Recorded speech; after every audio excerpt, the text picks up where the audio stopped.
Hai cantik. Hai cowok. Hai cewek. Apakah Anda pernah melakukan hal seperti itu? Sebaiknya hentikan, karena itu termasuk kekerasan seksual. Sebelumnya Komnas Perempuan telah menemukan indikasi pelanggaran hak kebebasan beragama, termasuk indikasi pelecehan seksual dalam TWK yang dinilai bermasalah. Ya pemirsa, persyaratan nyeleneh untuk berkencan dengan atasan demi perpanjangan kontrak di sebuah perusahaan di Cikarang, Bekasi, Jawa Barat membuat heboh jagat maya. Kementerian Ketenagakerjaan mendorong agar dunia usaha dapat dengan serius untuk peduli dalam melakukan pencegahan dan penanganan kekerasan dan pelecehan seksual di tempat kerja demi terciptanya zero tolerance for violence and harassment. Seringkali kita tidak sadar bahwa kita menjadi korban kekerasan seksual, atau malah bisa saja menjadi pelaku.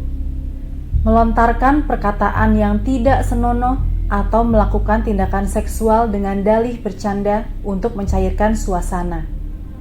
Lalu, ketika menjadi sasaran atau target kekerasan seksual, kita hanya diam saja dan mewajarkan hal itu terjadi. Kekerasan seksual merupakan salah satu bentuk pelanggaran hak asasi manusia yang sangat serius.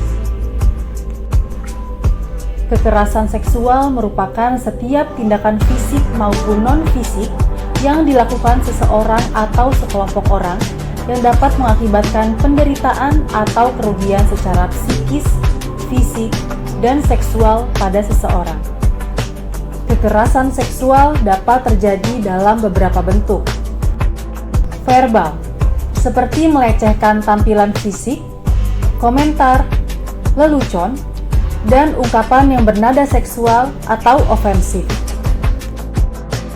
Non-fisik, seperti mendelik, bersiul, ajakan rayuan, dan ajakan kencan serta celaan bernada seksual. Fisik, seperti mencium, menepuk, mencubit, dan menempelkan tubuh penuh nafsu. Melalui teknologi informasi, seperti merekam, memoto, dan mengirim pesan yang bermuatan seksual. Kekerasan seksual dapat terjadi pada siapa saja dan di mana saja, termasuk di tempat kerja. Sepanjang tahun 2021 hingga Mei 2023, terdapat 836 kasus kekerasan seksual yang terjadi di tempat kerja. Kekerasan seksual yang terjadi di tempat kerja tidak hanya memberikan dampak yang buruk pada kesehatan mental dan fisik korban, tetapi juga dapat berdampak pada hilangnya rasa aman dan nyaman dalam bekerja. Bahkan, tempat kerja bisa menjadi lingkungan yang mengancam bagi korban kekerasan seksual. Di lingkungan pekerjaan, pihak-pihak yang dapat menjadi pelaku atau korban dalam kekerasan seksual adalah pengusaha, pekerja, pihak lain yang berada di tempat kerja. Kasus kekerasan seksual di tempat kerja ibarat fenomena gunung es, di mana kasus yang terjadi lebih tinggi daripada yang terlaporkan. Penyebabnya beragam, bisa karena faktor ancaman dari pelaku, faktor malu, atau korban bingung harus melapor kemana. Selain itu, banyak pula korban kekerasan seksual yang juga enggan melapor karena khawatir atas minimnya perlindungan identitas bagi korban.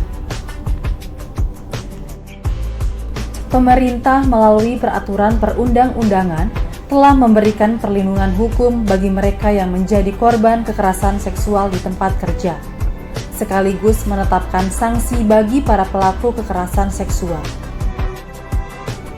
Begitu juga dengan perusahaan. Sebagai salah satu upaya pencegahan terjadinya kekerasan seksual di tempat kerja, YPMI telah membentuk Satuan Tugas atau Satgas Pencegahan dan Penanganan Kekerasan Seksual di Tempat Kerja.